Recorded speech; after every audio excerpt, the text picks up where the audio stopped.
जय हिंद।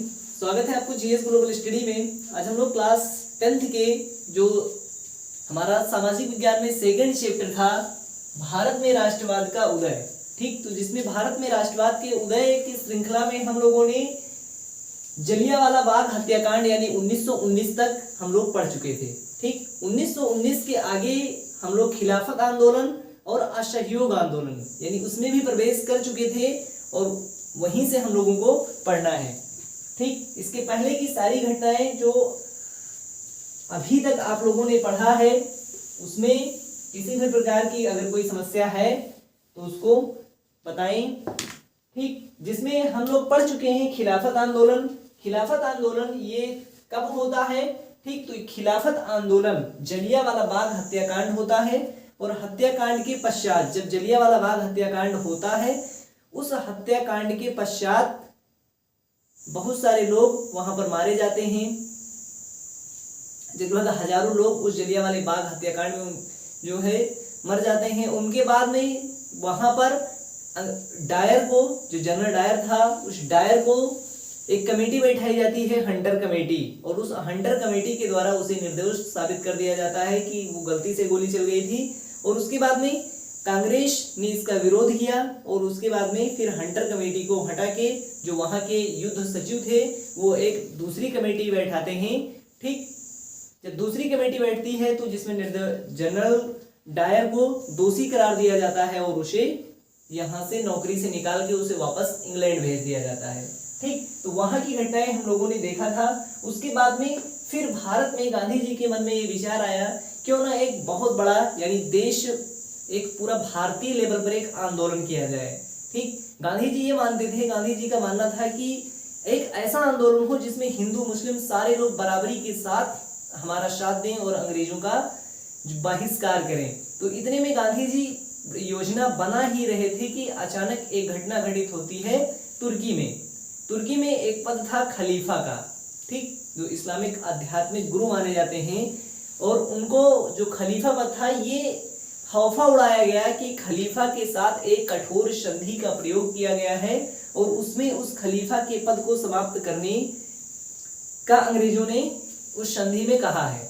तो फिर जैसे ही उस खलीफा पद की ये अफवाह फैलती है पूरी दुनिया में, जहां जहां फिर जो मुस्लिम कंट्री देश थे वहां पर धीरे धीरे ये बगावत शुरू हो जाता है, अंग्रेजों का खिलाफत होने लगता है और वही चिंगारी आके भारत भी आती है और भारत में भी खिलाफत आंदोलन किया जाता है जिसमें दो प्रमुख नाम थे, शौकत अली और मोहम्मद अली। ये दो लोगों ने भारत में खिलाफत आंदोलन प्रारंभ करते हैं और उसके बाद में गांधी जी भी देखते हैं कि अच्छा अवसर है जिसमें हिंदू मुस्लिम सारे लोग मिलकर अंग्रेजों का खिलाफत कर रहे हैं। खिलाफत का मतलब अंग्रेजों के साथ अंग्रेजों का बात ना मानना यानी खिलाफत करना। तो खिलाफत आंदोलन प्रारंभ होता है 1920 में। ठीक, अब 1920 में कब होता है? तो 1920 में खिलाफत आंदोलन होता है सितंबर। ठीक, सितंबर 1920 में खिलाफत आंदोलन होता है और इसमें अन्य प्रमुख नाम इनके अलावा मौलाना अब्दुल कलाम आजाद भी थे और गांधी जी से ये लोग जाके निवेदन करते हैं और गांधी जी इनकी बात मान लेते हैं और इसे कांग्रेस के अधिवेशन में सितंबर 1920 में खिलाफत आंदोलन को मंजूरी दी जाती है और सारे लोग खिलाफत आंदोलन करने लगते हैं। लेकिन जब गांधी जी ने देखा कि इस खिलाफत आंदोलन से बहुत सारे लोग जुड़ रहे हैं, अंग्रेजों का बहुत ज्यादा खिलाफत कर रहे हैं, तो गांधी जी ने दिमाग लगाया क्यों ना इस खिलाफत आंदोलन को और बड़े लेवल पर दूसरे तरीके से इसको अपडेट करके पेश किया जाए। ठीक, अब जब गांधी जी ने इसकी जो वर्चस्व को देखा तो इसको गांधी जी ने अपडेट रूप में सितंबर 1920 में जो कि ये लागू हुआ था, तो गांधी जी ने इसे दिसंबर 1920 में इसी आंदोलन को अपडेट करके असहयोग आंदोलन के रूप में कांग्रेस से मान्यता प्राप्त करने के पश्चात असहयोग आंदोलन प्रारंभ होता है। ठीक, कब? दिसंबर 1920 में असहयोग आंदोलन। ठीक, असहयोग आंदोलन प्रारंभ होता है और असहयोग आंदोलन चलता है तो उसके अंदर बहुत सारी ऐसी विचारधाराएं होती हैं जो अंदर ही अंदर चलती हैं। असहयोग आंदोलन जब चलता है तो इस असहयोग आंदोलन के अंदर की जो विचारधाराएं थी इसमें बहुत सारे लोगों ने अंग्रेजों का सहयोग देने से मना कर दिया। बहुत सारे विद्यार्थियों ने यानी इसके अंदर की विचारधारा, अंदर की विचारधारा का, इस आंदोलन के अंदर की विचारधारा जो थी वो ये थी कि बहुत सारे विद्यार्थियों ने अंग्रेजी स्कूलों को छोड़ दिया, कहा कि अब हम अंग्रेजों के स्कूल में पढ़ने नहीं जाएंगे। बहुत सारे अध्यापकों ने जो अंग्रेजी स्कूलों में पढ़ाना बंद कर दिया। बहुत सारे लोगों ने जो वकील थे कहा कि हम वकालत नहीं करने जाएंगे। बहुत सारे लोग सरकारी नौकरियां छोड़ दी और ऐसे करके बहुत सारे लोगों ने अंग्रेजों के यहाँ जो काम करते थे और उनके जो कंपनियों में, फैक्ट्रियों में और सरकारी दफ्तरों में जो काम करते थे वो सारे लोग काम करना छोड़ दिए। अच्छा, ऐसे ही गांधी जी मानते थे। गांधी जी की प्रसिद्ध पुस्तक है जो कई बार बोर्ड एग्जाम में आ चुका है, हिंद स्वराज। ठीक, हिंद स्वराज, इसको नोट कर लो। हिंद स्वराज पुस्तक किसकी है? तो हिंद स्वराज पुस्तक ये महात्मा गांधी का है। ठीक, गांधी जी का है। गांधी जी ने हिंद स्वराज पुस्तक लिखा और इस पुस्तक में इन्होंने ये लिखा कि अंग्रेज जो यहाँ पर भारत में शासन कर रहे हैं वो अंग्रेज भारतीयों की मदद के बिना शासन नहीं कर सकते हैं। अच्छा, हिंद स्वराज का संबंध इस असहयोग आंदोलन से है, क्योंकि इस हिंद स्वराज पुस्तक में गांधी जी ने ये लिखा था कि अंग्रेजों की शासन व्यवस्था बिना भारतीयों की मदद से वो सक्सेस नहीं हो सकते हैं। तो अब जब ये बात गांधी जी जानते थे तो गांधी जी ने असहयोग आंदोलन करा और असहयोग आंदोलन चलाने का उद्देश्य यही था कि गांधी जी का सहयोग ना करें। अगर गांधी जी का सहयोग नहीं, अंग्रेजों का सहयोग नहीं करेंगे, सॉरी, यहाँ पर गांधी जी का उद्देश्य यही था कि अंग्रेजों का सहयोग ना करें।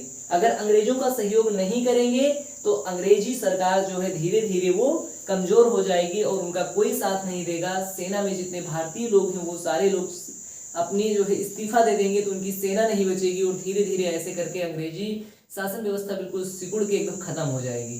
ठीक, तो गांधी जी का उद्देश्य यही था, दूरदृष्टि था गांधी जी का कि बिना लड़े ही जो है अंग्रेजों को तोड़ दिया जाए, क्योंकि ये जो है जंग बहुत ही खतरनाक था अंग्रेजों का। अंग्रेजों के सामने लड़ते तो वो हरा देते, क्योंकि उनके पास ताकत, हथियार बहुत ज्यादा था। लेकिन एक दूरदृष्टि थी गांधी जी की कि उनके हथियार को चलाने वाला ही ना बचे। बहुत एडवांस टेक्नोलॉजी ले आए और उस टेक्नोलॉजी को चलाने वाला ही ना रहे। कितना दिमाग लगाए थे असहयोग आंदोलन में। असहयोग आंदोलन जब चला तो असहयोग आंदोलन जानते हैं कि ये 1920 यानी 1920 में ये चालू हुआ था, तो 1920 तक का सबसे बड़ा आंदोलन था भारत में। 1920 से पहले इतना बड़ा आंदोलन कभी नहीं हुआ था और 1920 तक का सबसे बड़ा आंदोलन था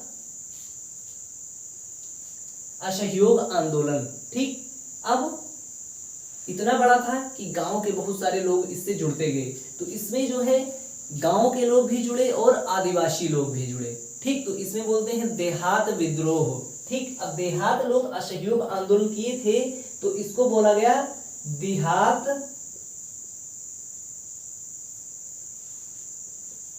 विद्रोह। ठीक, देहात विद्रोह, देहात विद्रोह। अब ये देहात विद्रोह क्या था?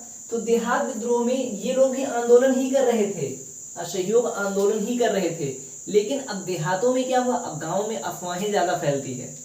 ये लोग गांधी जी की विचारधारा से सहमत थे और ये लोग शांतिपूर्वक अहिंसात्मक तरीके से असहयोग आंदोलन में भाग लेकर ये लोग असहयोग आंदोलन कर रहे थे। लेकिन अब गांव जो कि देहात क्षेत्र है, तो यहाँ पर ये हुआ कि यहाँ पर अफवाह फैल गई कि जमींदार, अंग्रेज सरकार जबरदस्ती टैक्स यानी टैक्स बढ़ा रही है और जमींदार जबरदस्ती टैक्स ज्यादा वसूल रहे हैं। अब गांव के लोग, अब भाई उस समय पढ़े लिखे कम थे गांव के लोग और गांव में बिल्कुल एकदम होते ही हैं, तो वो लोग अब गांव वाले तुरंत लेकर अपना लाठी निकल लिए, कहा देखते हैं कौन आके टैक्स हमसे लेता है, और टैक्स देंगे नहीं और आए कोई हमसे टैक्स मांग के तो देखे कोई भी जमींदार हो।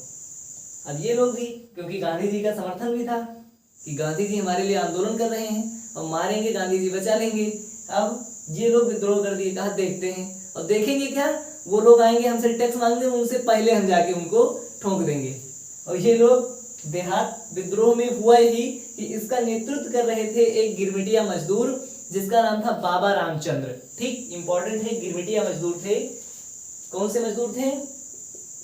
गिरमिटिया, इंपॉर्टेंट है, कई बार आया हुआ है गिरमिटिया मजदूर। गिरमिटिया मजदूर, अच्छा गिरमिटिया मजदूर कौन थे? देहात विद्रोह में गिरमिटिया मजदूर का संबंध, ये क्वेश्चन जो है बोर्ड एग्जाम में तो आया है। ये इस बार जो 2023 में यूपी पीसीएस हुआ है उसमें भी आया हुआ था ये क्वेश्चन कि बाबा रामचंद्र का संबंध किससे है। तो ठीक, दो गिरमिटिया मजदूर थे बाबा रामचंद्र। तो गिरमिटिया मजदूर, देहात विद्रोह में गिरमिटिया मजदूर के जो प्रमुख थे बाबा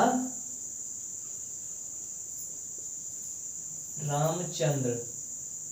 ठीक, बाबा रामचंद्र, बाबा रामदेव नहीं, बाबा रामचंद्र हैं। ठीक, तो बाबा रामचंद्र का संबंध गिरमिटिया मजदूर थे। इन्होंने देहात विद्रोह का नेतृत्व किया। ध्यान से इसको समझिए, बाबा रामचंद्र जो कि गिरमिटिया मजदूर थे, देहात विद्रोह का नेतृत्व किया और गांव में, यहाँ पर गांव में किसानों को संगठित किया और किसानों को संगठित किया। ठीक, अब किसानों को संगठित करने में केवल बाबा रामचंद्र नहीं थे, इनके साथ पंडित जवाहरलाल नेहरू भी थे, जो अवध के गांवों में घूम घूम के किसानों को संगठित किया। लेकिन उससे पहले जो किसान विद्रोह हुआ वो विद्रोह बड़ा भयानक था। अब इसका नेतृत्व कर रहे थे बाबा रामचंद्र। ठीक, अब ये क्योंकि तुरंत तो कोई नेतृत्व करने लगेंगे, ये धीरे धीरे लोग इनको जान पाए और इकट्ठा हुए। लेकिन उससे पहले जब किसानों में अफवाह फैल गई कि मजदूर जो जमींदार हैं वो जबरदस्ती टैक्स वसूलने के लिए आ रहे हैं, तो ये लोग उनसे पहले उनकी हवेली पर पहुंच गए और हवेली पर पहुंचने के बाद बहुत ज्यादा तोड़फोड़ मचाया और उनका जितना भी अनाज गोदाम में रखा हुआ था सबका सब लूट लिया। बहुत सारे जो जमींदार थे वो तो भाग गए, अपना हवेली छोड़ के ही भाग गए अपना, कि किसी तरीके से भागो नहीं तो ये लोग आज मार डालेंगे। अब ये इतना भयानक विद्रोह था। अब ये विद्रोह बहुत ज्यादा पूरे देश में फैल गया। ठीक, तो ये था देहात विद्रोह। अब पूरे देश में फैल गया, तो इस विद्रोह को शांत करने के लिए बाबा रामचंद्र, ठीक, और पंडित जवाहरलाल नेहरू आते हैं और पूरे अवध के जितने भी गांव थे उन सारे किसानों से मिलते हैं और विद्रोह शांत होता है। ठीक, उसके बाद में यहाँ पर कई सारा अपना संघ भी खोलते हैं पंडित जवाहरलाल नेहरू। कई सारे जो है अवध किसान सभा का गठन भी करते हैं। ठीक, अवध किसान सभा का गठन इंपॉर्टेंट है, अवध किसान सभा। ठीक, यहाँ पर ये थोड़ा समझने योग्य है कि देहात विद्रोह का संबंध असहयोग आंदोलन से ही है, क्योंकि असहयोग आंदोलन के अंदर बहुत सारी अलग अलग विचारधाराएं थी, जिनमें से एक विचारधारा देहात विद्रोह को इंगित करता है। ठीक, अब इस देहात विद्रोह का नेतृत्व किया था गिरमिटिया मजदूर बाबा रामचंद्र ने, जहां पर पंडित जवाहरलाल नेहरू और बाबा रामचंद्र देव ने अवध के गांवों में घूम के वहां के किसानों को संगठित किया और वहां पर एक सभा की स्थापना किया, जिस सभा का नाम है अवध किसान सभा। ठीक, इतना बात समझ में आया, नो टेंशन। उसके बाद में अब ये हो गया देहात विद्रोह। उसके बाद एक और विद्रोह हुआ था, ये हुआ था देहात विद्रोह के बाद में एक विद्रोह जो किया जाता है आदिवासी द्वारा। ठीक, तो आदिवासी विद्रोह इंपॉर्टेंट है, आदिवासी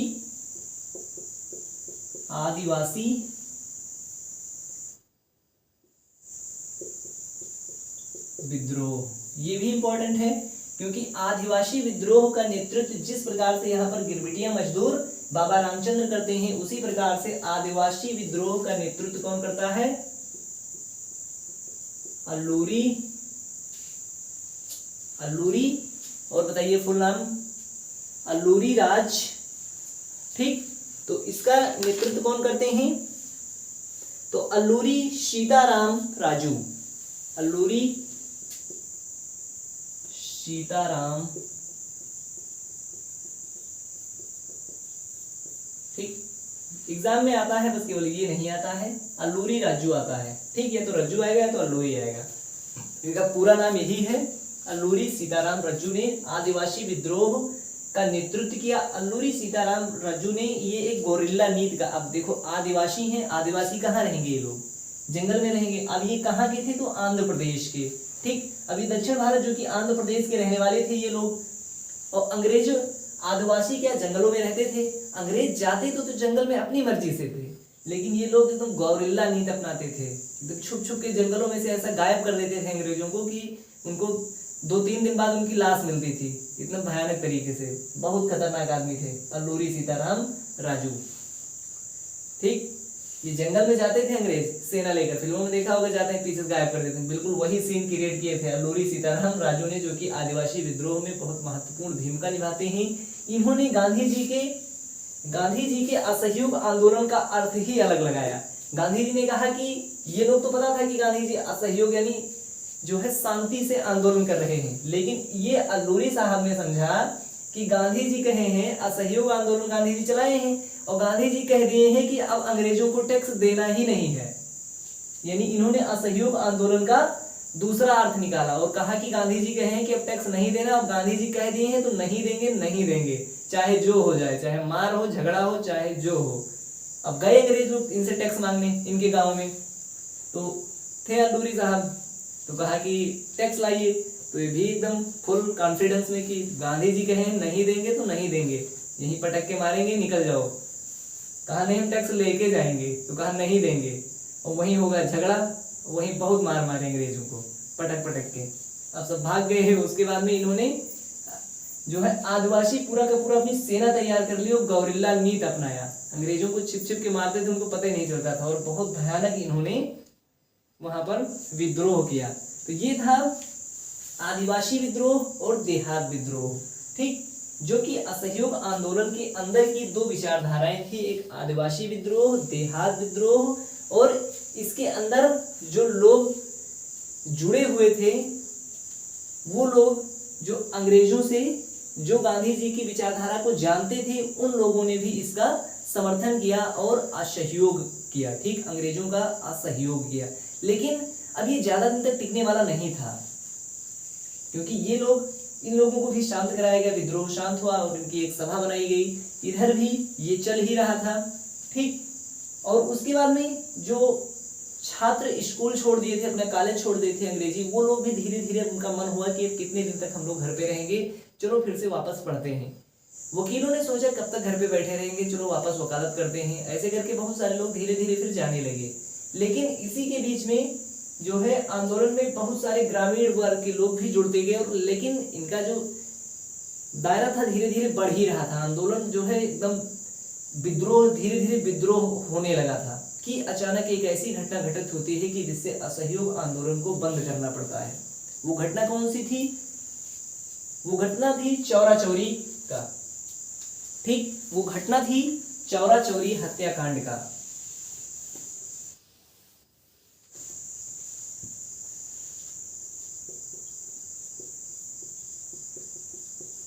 चौरा चौरी हत्याकांड इंपॉर्टेंट है, ठीक।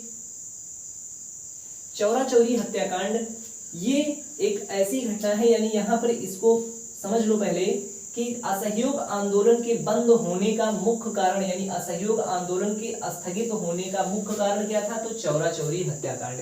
यही वो कांड है जिसके द्वारा असहयोग आंदोलन को गांधी जी बंद कर देते हैं। यहाँ पर ऐसा हुआ कि चौरा चौरी जो कि एक गोरखपुर में है, उत्तर प्रदेश के गोरखपुर में है। कहाँ पर है? चौरा चौरी गोरखपुर, गोरखपुर में है।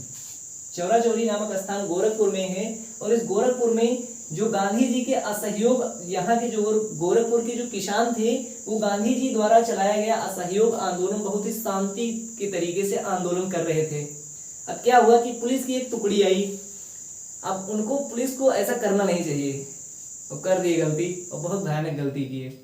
अब पुलिस आई, पूरी टुकड़ी 22-21 लोग थे, 21-22 लोग थे। अब पुलिस वालों को लगा कि ये जो भीड़ बैठी है किसानों की, इनको चलो थोड़ा परेशान करते हैं। जो कि वो किसान थे, वो सोचते थे किसान है, क्या कर लेंगे, हमारा भी मारेंगे, और ऐसे जो है अब, और ये लोग अहिंसात्मक तरीके से किसान बैठे थे, अपना आंदोलन कर रहे थे। अब ये लोग गए और उनको मस्ती सूझी और गए, किसानों से भिड़ गए। वहां जो है उनसे एकदम अपना जो है रौब दिखाने लगे और मारे वारे वहां पर गए, लाठीचार्ज कर दी उस भीड़ में कुछ। अब किसान गुस्साए भयानक तरीके से, उठे सर और दौड़ा लिए। अब भगे ये 2200 लोग, 21 लोग थे, 21 लोग, और 21 लोग भगे और भाग के गए। लेकिन किसान एक बार जिसके पीछे पड़ जाते हैं उनको झुकना पड़ता है। ठीक, ये आपने देख लिया होगा, इसमें बताने की जरूरत नहीं है। 2022 में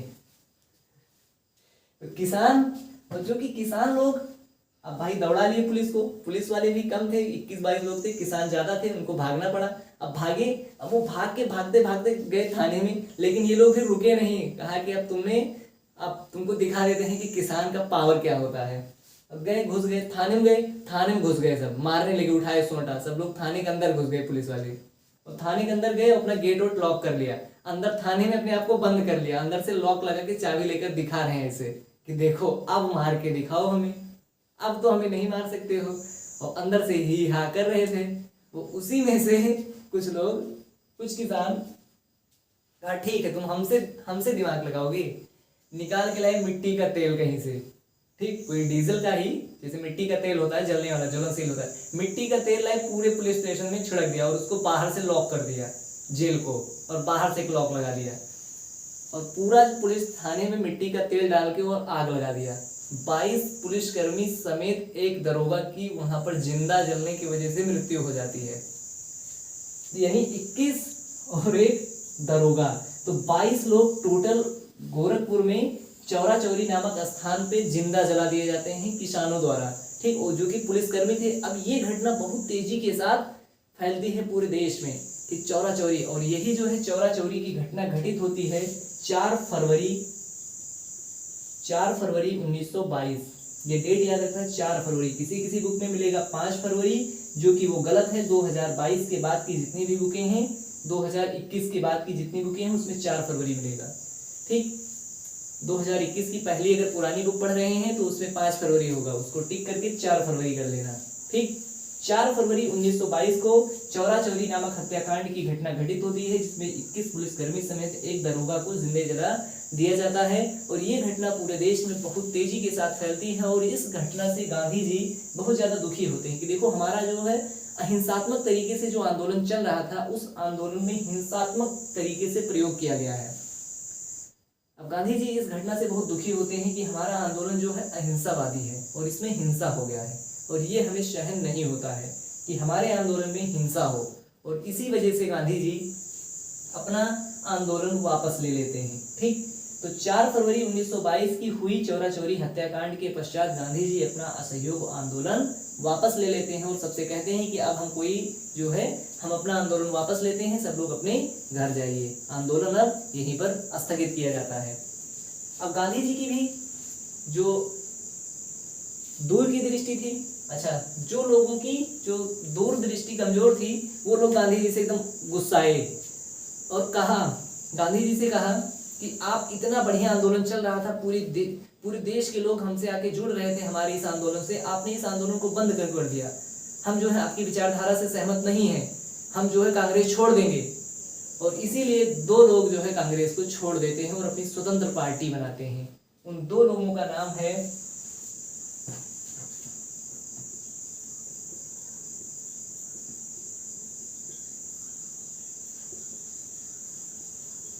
ठीक, मोतीलाल नेहरू और CR दास। ये 2 लोग चौरा चौरी हत्याकांड के पश्चात गांधी जी द्वारा असहयोग आंदोलन को वापस लेने पर ये अपनी नाराजगी दर्शाते हुए कांग्रेस को छोड़कर अपनी एक स्वतंत्र पार्टी का गठन करते हैं, जिस पार्टी का नाम है स्वराज पार्टी। क्या नाम है? Swaraj party. Swaraj party, Swaraj party का गठन करते हैं और इस स्वराज पार्टी के अध्यक्ष बनते हैं CR दास। ठीक, इसके ये अध्यक्ष बनते हैं।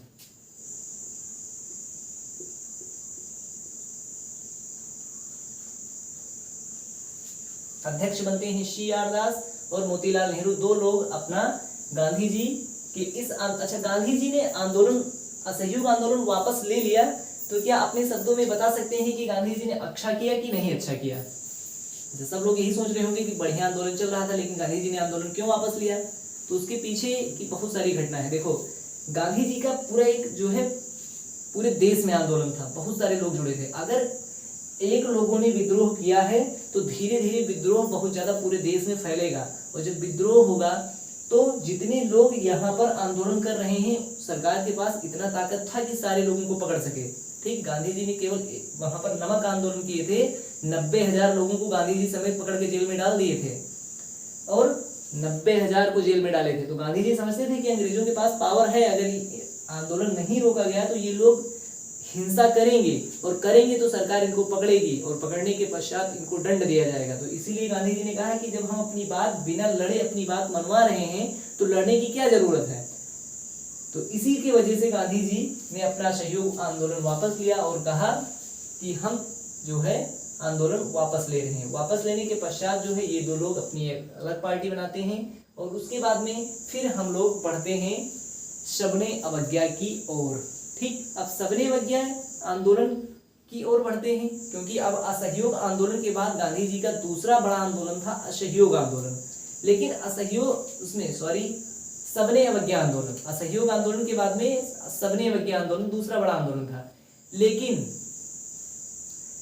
बीच में हम लोगों को पढ़ना है साइमन कमीशन का गठन, जो कि साइमन कमीशन का गठन होता है 1927 में। साइमन कमीशन भारत में आता है 1928 में, और उसके बाद में फिर यहाँ पर हमें पूर्ण स्वराज की मांग, लाहौर अधिवेशन, कराची अधिवेशन, कुछ अधिवेशन इंपॉर्टेंट है जो एग्जाम में आते हैं, उसको हम लोग पढ़ेंगे। ठीक, और अब हम लोग जो है हम लोगों को मुख्य रूप से पढ़ना है वो साइमन कमीशन का गठन। ठीक, नेक्स्ट क्लास में साइमन कमीशन का गठन पढ़ेंगे, लाहौर अधिवेशन पढ़ेंगे, कराची अधिवेशन पढ़ेंगे, और उसके बाद में सबने अवज्ञा पढ़ेंगे, पूना पैक्ट, और जितनी भी घटनाएं होती हैं वो हम लोग नेक्स्ट क्लास में पढ़ेंगे। तब तक आप लोग पढ़ते रहिए और इसका नोट्स बनाते रहिए,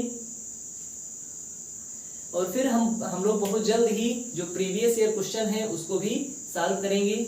अभी हिस्ट्री का ये पूरा चैप्टर खत्म हो जाए, उसके बाद में हम लोग क्वेश्चंस को, ज्योग्राफी का मोस्ट इंपॉर्टेंट चैप्टर क्वेश्चंस और हिस्ट्री का मोस्ट इंपॉर्टेंट क्वेश्चन, जो क्वेश्चन यहाँ पर कराया जाएगा उससे बाहर एक भी क्वेश्चन एग्जाम में नहीं आएगा। सारा क्वेश्चन जितने कराएंगे उसी से आ जाएगा।